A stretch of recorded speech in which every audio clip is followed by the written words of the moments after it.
Welcome to Comics on a Pyre, a channel to have a meaningful conversation over movies, life, books, and shows, and maybe just a spot to spend time BSing over comics. If you like your entertainment with a bit of substance, then you, my vagabond friend, have come to the right tavern. Tether your horse by the post and come right on in and warm yourself by the fire. Tap that subscribe button, and for the next few minutes, my fellow George Carlin reprobate, lend me your ear.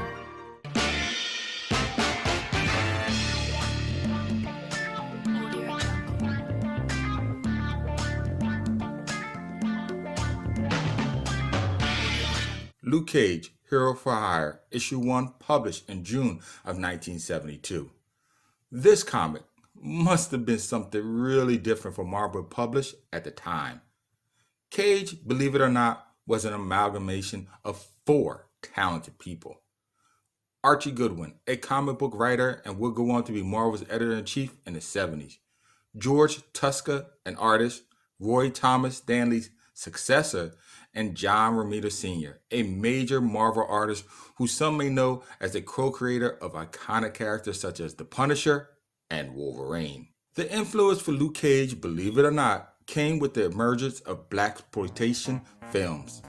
Now, if you are too young to remember or not a student of film history, blaxploitation movies are an ethnic subgenre of exploitation films, which emerged in the United States during the early 1970s or so. These films, while popular, suffered backlash for a disproportionate number of stereotypical film characters showing bad or questionable motives, including roles as criminals. However, the genre does rank among the first in which black characters and other communities are the heroes and the subject of film, televisions, other than just sidekicks and villains, or victims of brutality even. Some examples of these are Foxy Brown, starring the beautiful Pam Grier, Three the Hard Way, and one me and my friends used to joke about back in the day, Blackula.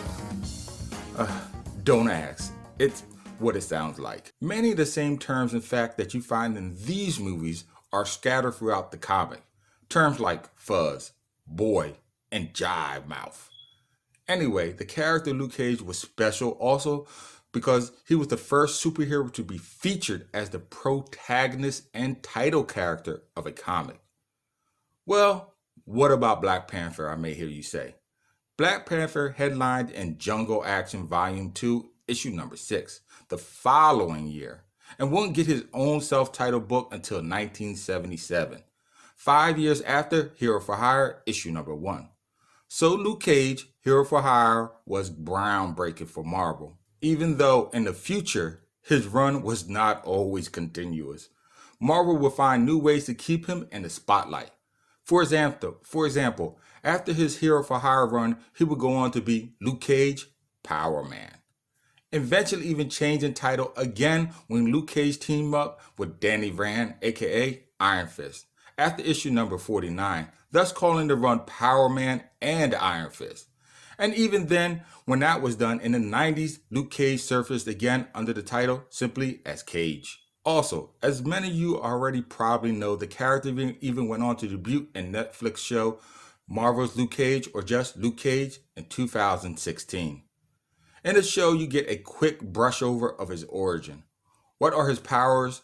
But in this comic book, you get not only his first appearance in the medium, but also his full origin story as well.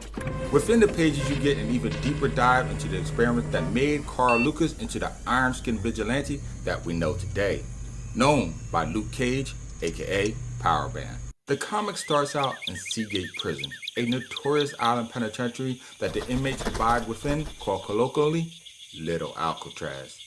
There, deep down in the bowels of the facility where light has never touched upon the concrete surface, Carl Lucas emerges from the Stygian darkness. What greets him when he comes into the light is a hate-filled odd guard eager to put him back in the hole. But what lies outside in the prison yard is a different kind of threat. For when the guards aren't looking to slam the door on your iron cell shut, other inmates are looking to make an example of you.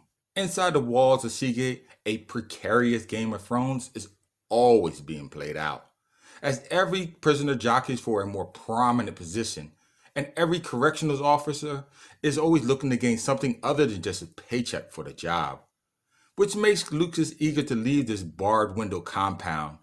But his opportunity comes from an unsuspecting place. The jail's chief physician, a Dr. Noah Bernstein, tells Lucas of an experimental procedure that he has been working on, and Carl fits the proper specification for the ideal candidate. If Lucas were willfully volunteer to actively participate and survive the procedure, then his parole could be guaranteed. After some thought, Carl agrees to the procedure while the doctor prepares the experiment. He tells the events that had led up to his incarceration. Back in the day, when Lucas ran the streets as a young man, he had a partner in crime by the name of Willis Stryker. The two were bosom buddies, thick as thieves. Not one heist was pulled off without the other knowing, and vice versa. The only problem was, as they got older, Lucas started to want out of the street game. But Willis only wanted to further entrench himself within. One day, though, a stunning woman appeared in town by the name of Riva Connors. Her visage could not be matched. To cast your eyes upon her meant that you were struck by Cupid's arrows, hopelessly infatuated with her beauty. Willis was the only one to approach her, though. With his money, he showed her all the fancy spots in town, from Harlem to Manhattan. With his wealth, he could easily splurge expensive gifts, meals, and on shows. The only thing was that his money came with strings attached. Another crime syndicate wanted Willis gone, and so one night they roughed him up while he was leaving one of the after-hours spots. Riva rushed to Lucas to help fight off the thugs. Even though Carl was successful, Willis was badly beaten and hospitalized. Riva, terrified for her safety, wanted out of the game and away from Willis. When Willis heard she was breaking up with him, he blamed Carl for stealing his girl. To get revenge, he planted some white powder in his apartment and made an anonymous phone call to the authorities. The rest, as they say, is history. To get his rightful payback, Lucas must either escape or get paroled from Seagate, which is where the doctor comes in. While in his lab, Dr. Bernstein shows off the apparatus that Lucas will be submerged in.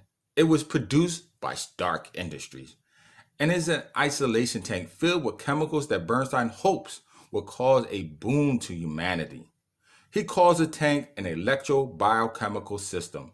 It is designed to stimulate human cell regeneration, possibly countering the ill effects of diseases, and even if God wills it, the aging process on the tissues. In other words, a high-tech version of DC's Lazarus Pit. The very pit that Ra's al Ghul uses so many years to grant him his immortality. But during the experiment, a saboteur arrives and sends the whole procedure into overdrive, causing an explosion that should have killed any normal human test subject, but instead left him more powerful than any normal man that has ever walked the earth. Once Carl discovers his superhuman strength and the durability of his newfound skin, he bursts through the prison walls and lands in the surrounding water, only to emerge on the banks of New York City's harbor. Now, obviously, I'm cutting a lot of the meat out of the story. Like what happened to Riva Connors and Willis Stryker. Will Lucas get his revenge? And when did he change his name to Luke Cage? Well, for some answers, I'm afraid you're going to have to read up on yourself. I don't want to ruin the whole story for you. In the meanwhile, though, if you like this video, then head on over to my comic book YouTube channel, Comics on the Pyre, for other videos like this one. While there, tap on the bell icon to be notified when the next video drops. In the interim though, as always, till next time, keep reading, my friends.